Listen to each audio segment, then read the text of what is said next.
ఈటెల రాజేందర్ ఇప్పుడు బీజేపీపై అసంతృప్తితో ఉన్నారా? కడుపులో కత్తులు పెట్టుకొని మాట్లాడుతూ ఉన్నారు అని ఈటెల రాజేందర్ మాట్లాడారు. రాజకీయాల్లో ఎన్నో ఆటుపోట్లు ఎదుర్కొన్నాను అని ఈటెల రాజేందర్ మాట్లాడారు. సో ఈటెల రాజేందర్ కొంచెం ఆవేదనగా మాట్లాడారో ఆవేశంగా మాట్లాడారో అనే చర్చ జరుగుతోంది. అసలు ఈటెల రాజేందర్ ఏం మాట్లాడారో చూద్దాం. ఆ తర్వాత ప్రొఫెసర్ నాగేశ్వర్ విశ్లేషణ కూడా మనం దానిపైన చూద్దాం. ఈటెల రాజేందర్ ఏం మాట్లాడారు చూద్దాం. ముందు కూడా ప్రశాంతంగా ఉంటుంది, కానీ ప్రళయం వస్తుంది కొడుక, ప్రళయం వస్తుంది. నాలాంటోడు నిలబడి మాట్లాడినాడు, తెలంగాణ సమాజం స్పందిస్తుంది. గుర్తుపెట్టుకో, నాలాంటోడు మాట్లాడినాడు, తెలంగాణ సమాజం స్పందిస్తుంది, తెలంగాణ సమాజం ఆలోచిస్తుంది.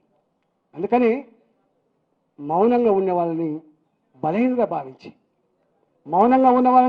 భావించి, సంస్కారం సభ్యత ఉన్నవాడిని నువ్వు ఇంకొక రకంగా భావించి పిచ్చి వేషాలు వేసుకుంటే నష్టం జరిగేది ఎవరికో తర్వాత తెలుస్తుంది. ఈటెల రాజేందర్ మాట్లాడిన ఈ వ్యాఖ్యలు ఇప్పుడు తెలంగాణ రాజకీయాల్లో ఆసక్తికరమైన చర్చకు దారితీస్తున్నాయి. ఈటెల రాజేందర్ బీఆర్ఎస్ నుంచి బయటకు వచ్చిన తర్వాత బీజేపీలో చేరారు. హుజూరాబాద్ నాదే అంటున్నారు. ప్రస్తుతం మల్కాజ్గిరి ఎంపీగా ఉన్నారు. పార్టీ ఆయన సరిగ్గా ఉపయోగించుకోలేకపోతుంది అన్నారు. పైగా కడుపులో కత్తులు పెట్టుకొని మాట్లాడడం నాకు అలవాటు లేదు అని అన్నారు. ఈ మాటలన్నీ ఇప్పుడు తెలంగాణ రాజకీయాల్లో చర్చనీయాంశంగా మాట్లాడాయి. నాగేశ్వర గారు నమస్తే అండి. నాగేశ్వర్ గారు, ఈటెల రాజేందర్ వ్యాఖ్యలను అర్థం ఏమనుకోవాలి? ఆయన ఆవేదన ఏమనుకోవాలి? ఆవేదన కన్నా ఆయన ఆవేశం. ఇందులో ఆవేదన తక్కువ, ఆవేశమే ఎక్కువ ఉంది. దానికి రీజన్ కూడా ఉంది. ఎందుకంటే ఆయన బీజేపీలో చేరింది ఓ పార్లమెంట్ సభ్యుడిగా అడ్జస్ట్ అయిపోదామనో కాదు. ఎందుకంటే ఆయన రాజకీయ చరిత్రలో 7 సార్లు ఎమ్మెల్యే, మీకు ఆయన మంత్రిగా ఉన్నారు. ఆయనకే కొత్త కాదు ఈ ఎంపీలు, ఇది ఏది కొత్త కాదు. అందువల్ల ఇవాళ కొత్తగా ఆయన ఎంపీ అయ్యేది, ప్రజాప్రతినిధి ఆనందపడేది ఏమీ లేదు. అందువల్ల సహజంగానే ఆయన ఆశించింది ఏంటంటే బీజేపీలో చేరితే రాష్ట్ర పార్టీ పగ్గాలు ఇచ్చి తన నాయకత్వంలో బీజేపీ ఎన్నికలకు పోతుంది, తాను ముఖ్యమంత్రి అభ్యర్థి అవుతాడని అనుకున్నారు. దానికి అనుగుణంగానే 2023 ఎన్నికల్లో ఆయనను పార్టీ ఆయనకు కూడా ఒక హోప్ క్రియేట్ అయింది. ఏంటంటే బీసీని ముఖ్యమంత్రి చేస్తాం. అఫ్కోర్స్ బీసీ అంటే ఈటెల రాజేందర్ ఒక్కరే లేరు, అదే స్థాయిలో బండి సంజయ్ కూడా ఉన్నారు. కానీ ఈటెల ఆశించింది ఏంటి? ఒక లైన్ క్లియర్ అయింది, బీసీ సీఎం అని. సో ఈ పరిణామాల నేపథ్యంలో అసెంబ్లీ ఎన్నికల్లో అధికారం రాలేదు. బండి సంజయ్ని మార్చడం బీజేపీని బాగా దెబ్బతీసింది. కానీ పార్లమెంట్ ఎన్నికల్లో 35% ఓటింగ్తో, బీఆర్ఎస్ కన్నా 20% ఎక్కువ ఓటింగ్తో బ్రహ్మాండమైన విజయాన్ని బీజేపీ సాధించింది. కాంగ్రెస్ 8 ఎంపీ సీట్లు అయితే 8 ఎంపీ సీట్లు గెలుచుకుంది. ఇక నెక్స్ట్ అసెంబ్లీ ఎలక్షన్స్కు బీజేపీ అధికారంలోకి రావాలని, వస్తుందని ఆశిస్తున్న సందర్భం ఇది. ఈ సమయంలో తనకు పార్టీ పగ్గాలు అప్పచెప్తే బీజేపీ రేపు భవిష్యత్తులో సీఎం అభ్యర్థిగా ముందుకొస్తాడు. సో ఈ ఆస్పిరేషన్ ఉన్న నాయకుడు ఈటెల రాజేందర్. ఆయన కేవలం మంత్రి పదవికి అడ్జస్ట్ కావాలంటే కేసీఆర్ దగ్గర అడ్జస్ట్ అయ్యేటాడు కదా. సో అందువల్ల ఇప్పుడు ఆయన ఏదో కేంద్ర సహాయ మంత్రి పదవి ఇస్తే సంతృప్తి పడతాడు. రాష్ట్రంలో క్యాబినెట్ మంత్రిగా నెంబర్ 2 క్యాబినెట్ మినిస్టర్గా ఉన్న తర్వాత ఇప్పుడు కేంద్ర సహాయ మంత్రి కన్నా ఎక్కువైతే రాదు కదా. బండి సంజయ్ కూడా సహాయ మంత్రి, కిషన్ రెడ్డి క్యాబినెట్ మంత్రి. ఇప్పుడైతే 2వ క్యాబినెట్ మంత్రి తెలంగాణ నుంచి వచ్చే అవకాశం లేదు. సో అందువల్ల ఇప్పుడు మ్యాక్సిమం వస్తేనే కేంద్ర సహాయ మంత్రి పదవి రావాలి. సో ఆ కేంద్ర సహాయ మంత్రి పదవి కొరకు ఆయన బీజేపీలో చేరలే. సో ఆటోమేటిక్గా ఆయనకుండేటువంటి పొలిటికల్ ఆస్పిరేషన్స్లో పార్టీ రాష్ట్ర అధ్యక్ష పదవి ఇస్తేనే తాను ఆ పార్టీకి తాను న్యాయం జరుగుతుంది అని ఆయన అభిప్రాయం, తనకు న్యాయం జరుగుతుందని కూడా ఆయన ఆకాంక్ష.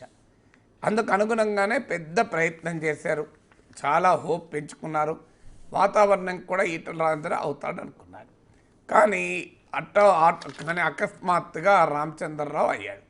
సో ఇది సహజంగానే రాజేందర్ జీర్ణించుకోలేకపోయాడు. ఆఫ్కోర్స్ రామచంద్రరావు ప్రమాణ స్వీకారానికి వెళ్ళి నాకన్నా బీజేపీలో సీనియర్ అని పైకి చెప్పినా ఆచరణలో ఏంటి, రామచంద్రరావు ప్రొఫైల్ ఏంది, నా ప్రొఫైల్ ఏంటి అని కంపారిజన్ చేసుకుని రామచంద్రరావు నాయకత్వంలో రాజేందర్ పనిచేయడం సహజంగానే అది రాజేందర్ రుచించారు కదా.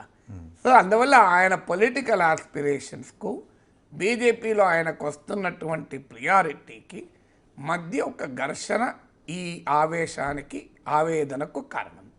కానీ సమస్య ఇక్కడ ఆవేశము ఆవేదన సమస్యను పరిష్కరించదు, వ్యూహము సమస్యను పరిష్కరిస్తుంది. మరి ఎందుకు ఈ పరిస్థితి ఏర్పడింది అంటే రాజేందర్ మాటలు ఇవాళ మాట్లాడిన దాంట్లో చూస్తే తనను పార్టీ సరిగా ఉపయోగించుకోవడం లేదు, పార్టీలో తనకు వ్యతిరేకంగా ఒక బలమైన వర్గము ఒక నాయకుడు ఆయన స్పష్టంగా చెప్తున్నాడు. అది బండి సంజయ్ పేరు చెప్పకపోయినా ఆ వీడియో చూస్తే ఎవరికైనా అర్థమవుతుంది బండి సంజయ్ గురించి మాట్లాడుతున్నాడు. ఇది సో ఏ స్థాయికి వెళ్ళాడంటే బీ కేర్ఫుల్ కొడకా రా అనుకుంటూ కూడా మాట్లాడాడు. ఇంకెవరి గురించి ఉద్దేశించి మాట్లాడుతున్నాడు అది. సో ఏదో ఒక వ్యక్తి గురించి మాట్లాడుతున్నా క్లియర్గా అర్థమవుతుంది. ఆయనకున్న పోటీ ఘర్షణ అల్లా బండి సంజయ్తో. సో అందువల్ల ఆ స్థాయి వరకు కూడా మాట్లాడడం వల్ల ఆయన ఫ్రస్ట్రేషన్ ఏంటంటే బండి సంజయ్ తనను ప్రెసిడెంట్ కాకుండా ఆపాను అని. ఇది కూడా వాస్తవమే, అందులో అనుమానమే లేదు. సో ఈటల రాజేందర్ రాష్ట్ర అధ్యక్షుడు కాకపోవడానికి ముఖ్య కారకుల్లో బండి సంజయ్ ఒకరు కారణాల్లో. సో బండి సంజయ్ వ్యతిరేకత ముఖ్యమైన కారణం, ఎందుకంటే ఆయనను పార్టీ అధ్యక్ష పదవి నుంచి రాజేందరే తీసేశారు. ఇక్కడ వరకు Rajender concern correct, Rajender analysis correct. కానీ ఎక్కడ రాజేందర్ మిస్టేక్ చేస్తున్నాడంటే ఆయన ఉన్నది భారతీయ జనతా పార్టీలో, ఆయన ఉన్నది ప్రాంతీయ పార్టీ బీఆర్ఎస్ కాదు, విస్తృత ప్రజాస్వామ్యం ఉన్న కాంగ్రెస్ పార్టీ కాదు. ఆయన ఉన్నది భారతీయ జనతా పార్టీలో. బీజేపీకి లో కొన్ని ఎక్సెప్షన్స్ ఉండొచ్చు, లోపాలు ఉండొచ్చు, కానీ బీజేపీకి ఒక కోర్ లైన్ ఆఫ్ యాక్టివిటీ ఉంటుంది. సో దానికి ఆయన మూవ్స్ వ్యతిరేకంగా ఉన్నాయి. మొదటిది ఏంటి అంటే ఒక పార్టీ రాష్ట్ర నా అధ్యక్షునికి వ్యతిరేకంగా పెద్ద క్యాంపెయిన్ నడిపి విజయం సాధించాడు, నిజమే. అధిష్టానం కూడా ఆయన మాట విన్నది. కానీ that is not BJP style of functioning. So కానీ బీజేపీ అనేక రాష్ట్రాలు ఈ ధోరణి ఇప్పటికీ ఉన్నమాట నిజం. కానీ బీజేపీ అనుసరించేటువంటి ఒక ధోరణి ఏంటంటే సెంట్రలైజ్డ్ పార్టీ లీడర్షిప్ ఉంటుంది, బలమైనటువంటి అధిష్టానం ఉంటుంది. దానికి ఇలా క్యాంపెయిన్ చేయడం, ఒక నాయకుడికి వ్యతిరేకంగా ఇంకో నాయకుడు, ఈ సిస్టమ్ బీజేపీలో అంత ఈజీగా డైజెస్ట్ కాదు. అలాంటి సిస్టమ్ ఇతర రాష్ట్రాల్లో కూడా జరుగుతున్నమాట నిజం. కానీ అది ఆ సిస్టమ్ ఈటల రాజేందర్ అనుసరించడం వల్ల తాత్కాలికంగా విజయం సాధించాడు బండి సంజయ్ని తొలగించడంలో. కానీ లాంగ్ టర్మ్లో ఏమైందంటే that is not the BJP style of functioning. ఇది మొదటి కారణం. రెండవది ఏంటంటే బీజేపీలో కూడా తన వర్గాన్ని అలాగే తన వర్గాన్ని అణచివేస్తున్నారు. వర్గము అన్న పదం వాడారు. సహజంగా బీజేపీలో వర్గాలు ఉండవు నేను అంటలేను. బీజేపీ తెలంగాణ బీజేపీలో 4 లీడర్లు ఉంటే 5 గ్రూపులు ఉంటాయి. కానీ అది బహిరంగంగా ఒక వర్గాన్ని కట్టడం అనేది బీజేపీ సంస్కృతి కాదు, కాంగ్రెస్ కథ అలవాటు. సో కాంగ్రెస్కున్న స్ట్రెంత్ కూడా అదే. అందుకే మీరు బండి సంజయ్ ఏమంటున్నాడు, వర్గాలు లేవు, మాది ఒకటే వర్గం బీజేపీ అని. కొంతవరకు బండి సంజయ్ దాంట్లో వాస్తవం ఉంది. వర్గాలు ఉన్నప్పటికీ కూడా పార్టీ ఐడియాలజీ, పార్టీ లీడర్షిప్ అనే అంశాల ముందు ఈ వర్గాలు పనిచేయవు. లీడర్షిప్ అనేది, ఐడియాలజీ అనేది ముఖ్యమైంది. సో కానీ వర్గమే ముఖ్యమైంది అనే డైమెన్షన్ ఉంది. ఎందుకంటే గౌతమ్ రెడ్డి హుజూరాబాద్ బీజేపీ ఇన్ఛార్జ్ రాజీనామా చేస్తూ స్పష్టంగా రాజీనామా లెక్కలో చెప్పాడు, ఈటల వర్గం వారిని అవమానిస్తున్నారు, అణచివేస్తున్నారని. ఇది రెండవ తప్పు. మూడవది ఏంటంటే వ్యూహాత్మక తప్పిదం, బీజేపీలో అనేక మందికి పదవులు రాకుండా ఆగిపోతారు, కానీ వాళ్ళు పార్టీ పైన ఆవేశాన్ని వెలగక్కరు. బండి సంజయ్ ఉదాహరణ మీకు. బండి సంజయ్ని బ్రహ్మాండమైన ఊపులో ఉన్నప్పుడు, ఆయన పార్టీ 2 ఊపులో ఉన్నప్పుడు ఆయనను సడన్గా తీసేశారు. ఎందుకు తీసేశారో ఇప్పటికీ ఎవరికి తెలియదు. సో బండి సంజయ్ని ఎందుకు తీసేశారు, ఈ ప్రశ్న ఆన్సర్ ఇప్పటికీ దొరకలే. కట్టప్ప బాహుబలి ఎందుకు చంపారన్నది బాహుబలి 2లో దొరికింది ఆన్సర్, కానీ ఈ ప్రశ్నకి అది ఇప్పటికీ ఆన్సర్ దొరకలేదు. సో అందువల్ల అయినా బండి సంజయ్ ఏం చేశాడు, కామ్గా ఉన్నాడు. ఏమయ్యాడు, మళ్ళీ party all India general secretary అయ్యాడు, కేంద్ర హోంశాఖ సహాయ మంత్రి అయ్యాడు. మోస్ట్ ప్రాబబుల్ 2028 అసెంబ్లీ ఎన్నికలకు ముందు మళ్ళీ పార్టీ రాష్ట్ర అధ్యక్షుడిగా వస్తాడు. చూడండి మీరు. అంటే బీజేపీలో ఓపిక పడితే పదవులు వస్తాయనడానికి ఇది ఒక ఉదాహరణ. రామచంద్రరావు ఎంత ఓపిక పట్టాడు. సో రామచంద్రరావు మల్కాజ్గిరిలో పాపం ఓడిపోయే పరిస్థితుల్లో పోటీ చేశాడు, గెలిచే పరిస్థితి వచ్చినప్పుడు ఆయన టికెట్ ఇవ్వక రాజేందర్కి ఇచ్చారు. మురళీధర్రావు ఎంతకాలం నుంచి ఓపిక పడుతున్నాడు. మురళీధర్రావు చరిత్ర ఏంటి, రాజేందర్ తన చరిత్ర గురించి చెప్పాడు, కరెక్ట్ అది, ఆయన చరిత్ర నిజమే. తెలంగాణ ఉద్యమంలో పోరాడాడు, బీఆర్ఎస్లో మంత్రిగా ఉన్నాడు. కానీ what is the history in BJP, అది కూడా ముఖ్యం కదా.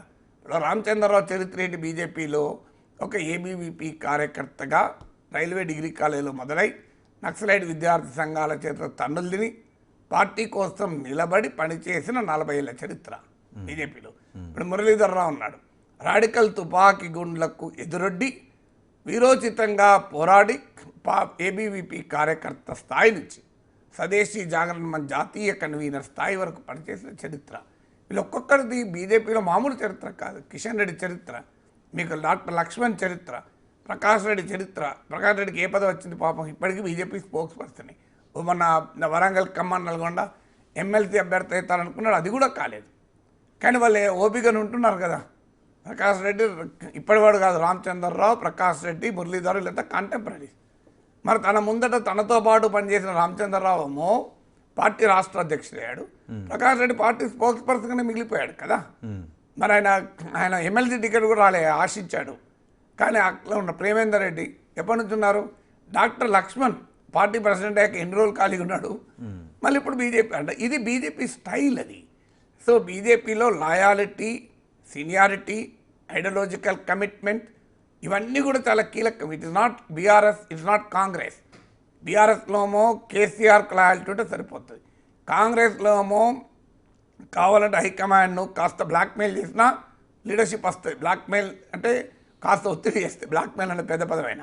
బీజేపీ అలా ఉండదు. BJP strength is different. ఇప్పుడు మల్కాజిగిరిలో ఈటల రాజేందర్ గెలవడానికి కారణం ఈటల రాజేందర్ పలుకుబడ, ఖచ్చితంగా అది బీజేపీ బలం. అది ఈటల రాజేందర్ కాక ఆడ ఎవరు పెట్టినా గెలిచేవారు. మురళీధర్ రాయన గెలిచేవారు, రామచంద్రరాయన గెలిచేవారు. అది మోడీ హవా.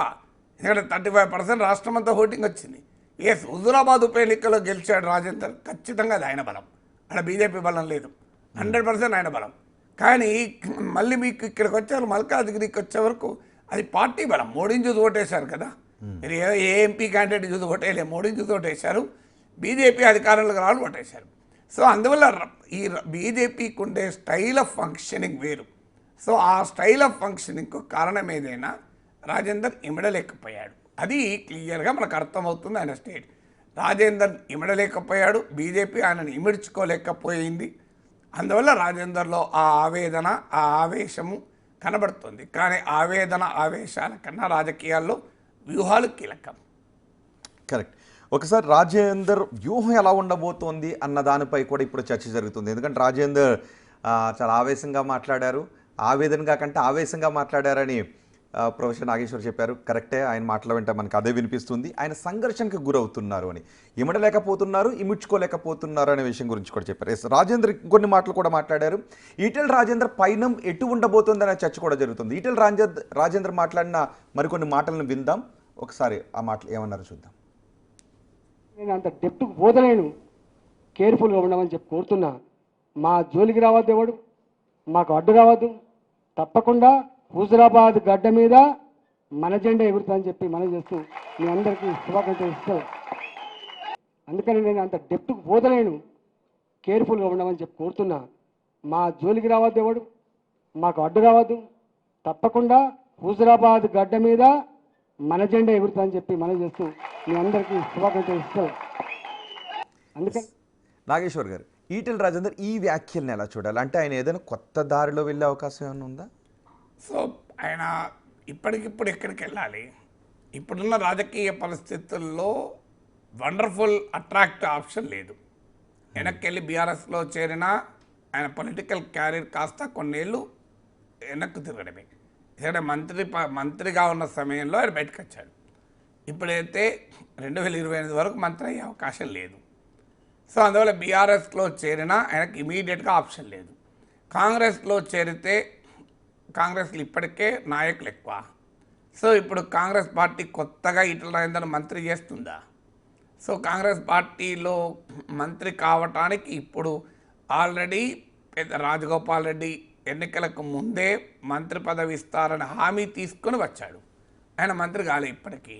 ప్రేమ్ సాగర్ రావు ఆదిలాబాద్ జిల్లాలో ఎవరు లేనప్పుడు కూడా ఎవరు పార్టీలు మారినా ఆ పార్టీని అంటిపెట్టుకొని కమిటెడ్గా ఆదిలాబాద్ జిల్లాలో కష్టకాలంలో పనిచేశాడు. వాళ్ళిద్దరే కాలే. సుదర్శన్ రెడ్డి స్వయాన ముఖ్యమంత్రి మీరు ఎవరినన్నా తల ఇచ్చుకోండి, ఒక్క సుదర్శన్ రెడ్డికి ఇవ్వండి అని అన్నారని మీడియాలో చదివాం. అయినా కాలే. మరి ఇప్పుడు ఈటల రాజేందర్ ఇప్పుడు కాంగ్రెస్ పార్టీ తీసుకుని మంత్రి చేస్తుందా? ఈటల రాజేందర్ మంత్రి కాగలడు తప్ప ముఖ్యమంత్రి కాగలడా కాంగ్రెస్లో? అది లేదు. మరి వాట్ ఇది? అందువల్ల ఆయనకున్న ఆప్షన్స్లో మొదటిది బీజేపీలోనే ఏదైనా పదవి రావాలి. ఏ పదవి రావాలి? ఇప్పుడైతే పార్టీ అధ్యక్షుడు కాలేడు. అట్లీస్ట్ ఈ ప్రెషర్ వల్ల రామచంద్రరావు రామచంద్రరావు టర్మ్ అయిపోయాక మీకు అసెంబ్లీ ఎన్నికలకు ముందు ఎవరు బీజేపీ అధ్యక్షుడు అవుతారనేది కీలకమైంది. ఎందుకంటే బీజేపీ ఆల్రెడీ బీసీ ముఖ్యమంత్రి అని ప్రకటించింది కనుక, సో బీసీ రేపు ఆయన ఈ రాజేంద్ర కనుక పార్టీ ప్రెసిడెంట్ అయితే సహజంగానే ముఖ్యమంత్రి అభ్యర్థి అవుతారు బీజేపీకి. సో అది అవకాశం కొరకు ఈ ప్రెషర్ పెట్టడం ఒక టాక్టిక్ కావచ్చు. లేదు ఇమీడియట్గా కేంద్ర మంత్రివర్గంలో ఉంటే అప్పటి వరకు పొటెన్షియల్ కంటెండర్గా మిగులుతారు. సో కేంద్ర మంత్రివర్గంలో కూడా తనకు స్థానం వస్తుందా అనే అనుమానం ఉండొచ్చు. దాన్ని కన్సాలిడేట్ చేసుకోవడానికి చేయొచ్చు. ఈ రెండు జరగాలి అంటే కాస్త ప్రెషర్ పెట్టాలి. ఎందుకంటే రాజేందర్కి ఆల్రెడీ బీజేపీలో ఒక విజయం సాధించున్నాడు. ఆయన ప్రెషర్ పెట్టడం వల్ల ఆ సమయంలో బీజేపీలో మోస్ట్ పాపులర్ లీడర్గా ఉన్న బండి సంజయ్ని పక్కకు తప్పించాడు. నరేంద్ర మోడీ కూడా జాతీయ కార్యవర్గ మీటింగ్లో మీరు బండి సంజయ్ ప్రజా సంఘాలను అప్రిషియేట్ చేసి బండి సంజయ్ని ప్రత్యేకంగా ప్రజెంటేషన్ ఇవ్వమని అడిగారు. ఆఖరికి బీజేపీ ప్రతిపక్షంలో ఉన్న రాష్ట్రాల నాయకుల్ని తెలంగాణ వెళ్ళి మీరు ప్రజా సంగ్రామ యాత్ర ఫాలో కండి అన్నాడు. ఇంతకన్నా సర్టిఫికేట్ ఏం కావాలి సంజయ్కి? అలాంటి అతన్ని మార్చగలిగాడు ఈటల రాజేందర్. అది మామూలు కెపాసిటీ కాదు కదా. సో ఇంత విజయం సాధించిన తర్వాత రాజేందర్కి ఏమనిపిస్తుంది? సో ఇంకా ప్రెషర్ పెడితే బీజేపీలో ఏదైనా సాధించవచ్చు. బీజేపీ ఇట్లా మా పార్టీ అట్లా కాదు, ఇట్స్ పార్టీ విత్ డిఫరెన్స్, మా పార్టీలు ఎలా నడవదు అని అంటారు. నడిచింది కదా, ఆల్రెడీ రాజేందర్కు స్వీయ అనుభవం ఉంది కదా. సో రాజేందర్ తప్పే ఉంది? నా స్వీయ అనుభవంతో నేను సంజయ్ని లేకుండా పదవిని తీసేశాను. సో అందువల్ల ఇప్పుడు ఎందుకు సాధ్యం కాదు అని అంటారు. పోనీ ఒకవేళ బీజేపీలో ఏ పదవి రాకపోయినా తన రాజకీయ ఉనికిని బలోపేతం చేసుకుంటే ఇవాళ కాకపోతే రేపైనా రాజకీయాల్లో నిలదొక్కుంటాడు. అందువల్ల ఇవాళ బీజేపీలో ఉండడం కొరకు తన రాజకీయ ఉనికిని రాజేందర్ పోగొట్టుకోదలుచుకోండి. మల్కాజ్గిరిలో ఆయనకు రాజకీయ ఉనికి లేదు. Malkajgiri is only rehabilitation. అంటే అక్కడ హుజరాబాద్లో ఓడిపోయాక, గజ్వేల్లో ఓడిపోయాక ఒక రీహాబిలిటేషన్లో భాగంగా, ఎందుకంటే రాజకీయ నాయకులు రెకనింగ్లో ఉండాలి అంటే ఏదో ఒక పదవి లేకపోతే పాలిటిక్స్లో రెకనింగ్లో ఉండడం కష్టమవుతుంది. అందువల్ల రాజేందర్ ఎంపీగా మల్కాజ్గిరికి వచ్చారు. అందువల్ల ఆయన ఏరియా కాదు, ఆయన ఇలాకా కాదు. అఫ్కోర్స్ ఆయన ఇల్లు అక్కడ ఉండొచ్చు, ఇల్లు అందరి హైదరాబాద్లో ఉంటాయి, అది కాదు కదా. సో ఫండమెంటల్గా ఆయన పొలిటికల్ బేస్ హుజురాబాద్. సో తన పొలిటికల్ బేస్లో తన ఉనికికి ప్రమాదాన్ని నివారించుకుంటే ఒకవేళ బీజేపీలో ఏ పదవి రాకపోయినా ఆయనకు ఆల్టర్నేట్ ఆప్షన్స్ ఉంటాయి. బీజేపీలో పదవి వచ్చినా ఆయనకు ఆప్షన్ ఉంటాయి. అందువల్ల తన స్థావరాన్ని ఆయన పదిలపరచుకోవాలి. అందుకే ఇవాళ చూడండి బయటలో ఏముంది, హుజురాబాద్లో మాకు ఎవరు అడ్డు రావద్దు, మా జోలికి రావద్దు. కానీ బీజేపీలో అలా ఉండదే, సమస్య అది కదా. బీజేపీలో సిస్టమ్ ఉంటుంది. ఇప్పుడు ఉదాహరణకు ఒక బ్యానర్ మీద ఫోటో వేయాలి, ఎవరు వేస్తారు? రామచంద్రరావు ఫోటో అని ఉంటుంది, బండి సంజయ్ ఫోటో ఉండదు. రామచంద్రరావు పార్టీ అధ్యక్షుడు, ఆయన కన్నా సీనియర్లు ఉన్నారు అంటే సీనియర్లు ఉండొచ్చు, కానీ ఆయన ఫోటోని ఉంటుంది. ఎందుకంటే పార్టీ ప్రోటోకాల్ ఉంటుంది. శాసనసభా పక్ష నేత, శాసన మండలి పక్ష నేత, పార్టీ రాష్ట్ర అధ్యక్షుడు, ఈ మూడే ఉంటాయి. మీరు లేకపోతే ఒక ప్రెసిడెంట్ మోడీ, అమిత్ షా, లేకపోతే రామచంద్రరావు ఉంటుంది.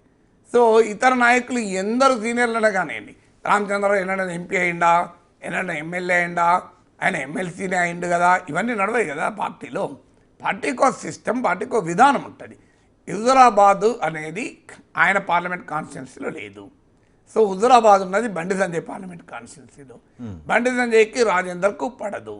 సో సహజంగానే బండి సంజయ్ ఎంపీగా ఉన్న ఒక అసెంబ్లీ సెగ్మెంట్లో అటానమస్ స్వయం పాలిత ప్రాంతంగా రాజేందర్ ఉండదలుచుకున్నాడు.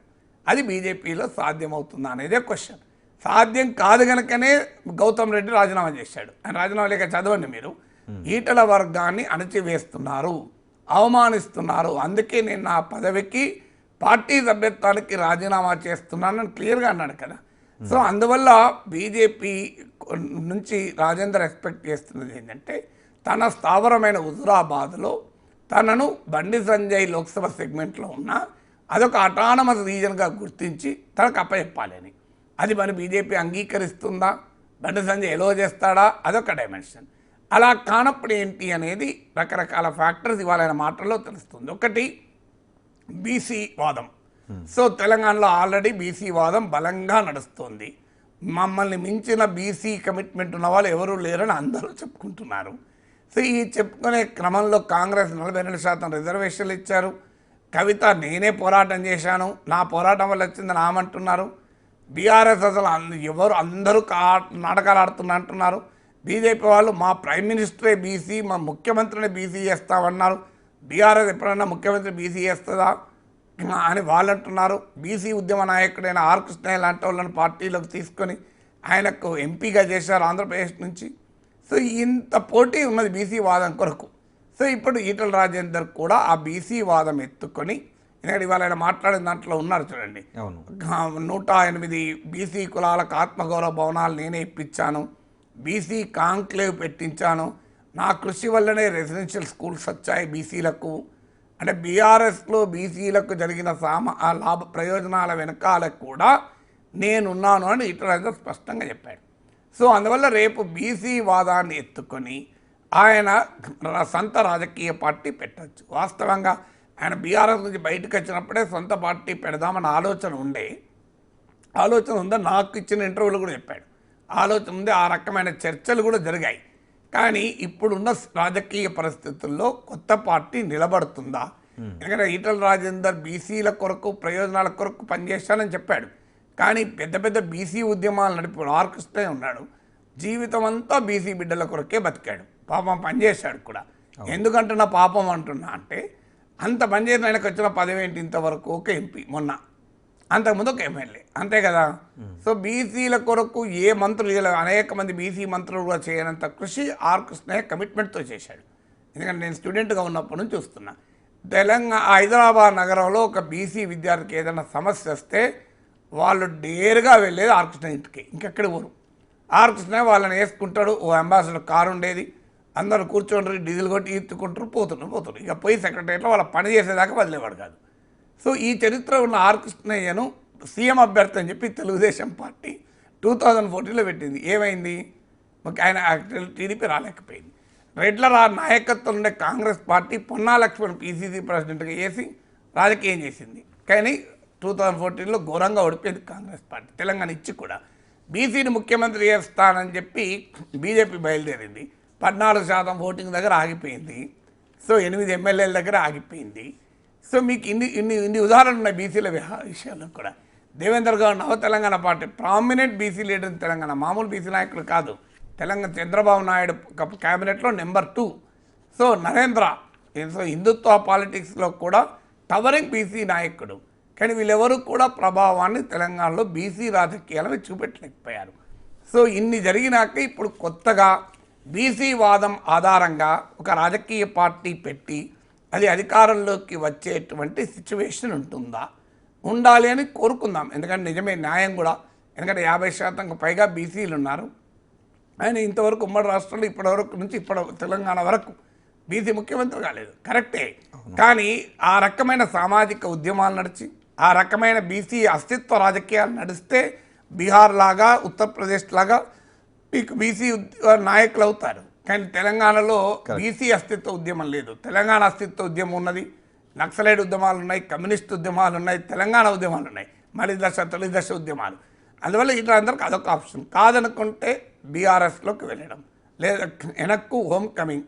ఆల్రెడీ సోషల్ మీడియాలో పుకార్లు చెలరేగుతున్నాయి. ఎంత నిజమో నాకు తెలియదు. కేసీఆర్ రాత్రి మాట్లాడింది ఈటలతో అని, కాళేశ్వరం సందర్భంగా ఈటల హరీష్ రావును కలిశాడని, కేసీఆర్తో హరీష్ రావు మాట్లాడించారని అఫ్కోర్స్ ఇద్దరు ఖండించారు. So we really don't know what is happening.